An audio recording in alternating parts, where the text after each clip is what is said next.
Sa video na ito, alamin natin at unawain kung ano nga ba ang debate o pakikipagtalo.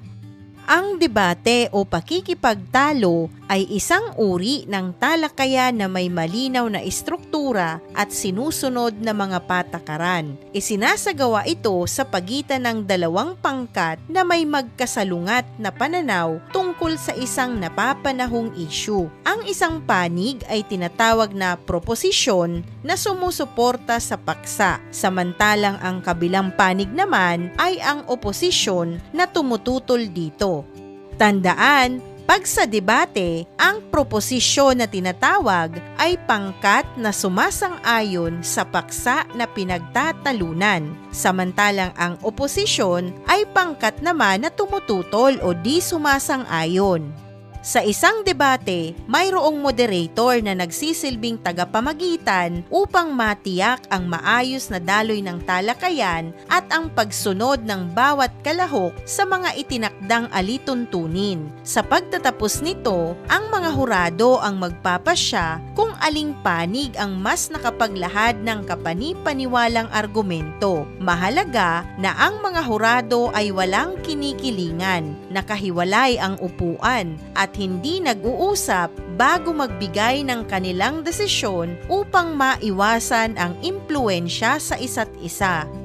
Hindi tulad ng karaniwang pagtatalo sa pamilya o kaibigan, ang formal na debate ay nagbibigay ng pantay na oras sa bawat kalahok upang maipahayag ang kanilang panig, maglahad ng ebidensya at magsagawa ng rebutal o pagsalungat. Mayroon ding timekeeper na nagbabantay sa oras ng bawat tagapagsalita upang masunod ang itinakdang oras. Kadalasan, ang paksa ng debate ay ibinibigay ng mas maaga upang makapaghanda ng mabuti ang magkabilang panig sa kanilang mga argumento.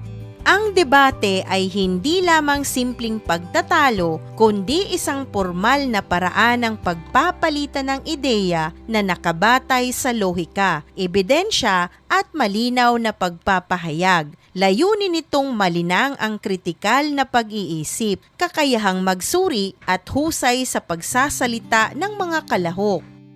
May iba't ibang uri ng debate tulad ng Oxford, Oregon, Lincoln Douglas at impromptu debate na nagkakaiba-iba sa paraan ng pagsasagawa at mga patakaran. Mahalaga rin sa debate ang paggamit ng matibay na ebidensya, maayos na organisasyon ng ideya at epektibong paraan ng panghihikayat.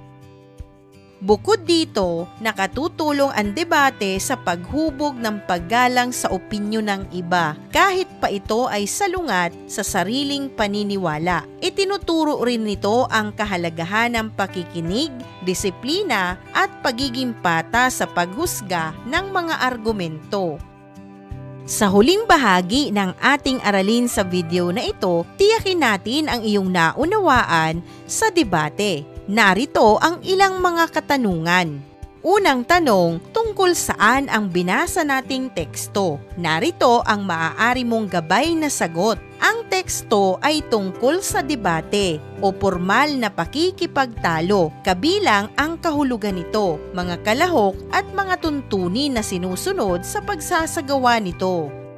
Ikalawang tanong, ano ang ipinapaunawa ng teksto sa mambabasa? Narito ang gabay na sagot. Ipinapaunawa ng teksto na ang debate ay isang organisado at patas na paraan ng pagpapahayag ng magkasalungat na ideya, kung saan mahalaga ang pagsunod sa mga alituntunin, paggamit ng lohika at ebidensya, paggalang sa bawat panig upang makabuo ng makatarungang pagpapasya.